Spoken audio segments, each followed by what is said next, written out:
De l'eau potable bientôt disponible pour les populations des civils du Mali. L'initiative qui va coûter à l'État malien et à la Banque mondiale plus de 8 milliards 600 millions de francs CFA s'inscrit dans le cadre du projet d'alimentation en eau potable en milieu urbain. Ousmane.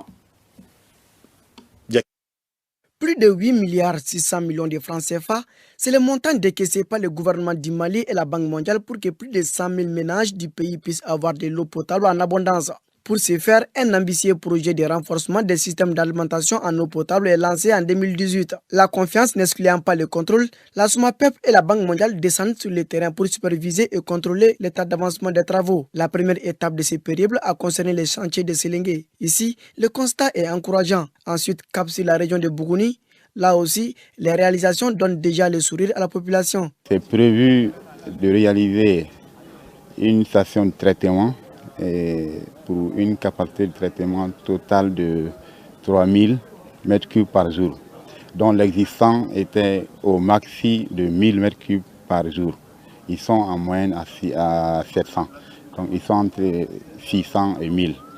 Donc en d'autres termes, nous allons doubler carrément la production en eau potable au niveau de cette ville. Le projet a prévu aussi des branchements sociaux, exactement comme à Bamako, qui coûtent 120 000 en moyenne, mais dans le cadre du projet, c'est prévu à 20 000 francs CFA seulement. Quand on regarde le niveau d'évolution des travaux, on est à peu près à 90% de réalisation. Je dis bravo aux entreprises et à la mission de contrôle. Mais tous ces remerciements sont l'œuvre, si on peut le dire, des autorités maliennes qui ont accepté de faire une requête au niveau de la Banque mondiale pour financer ces civils-là.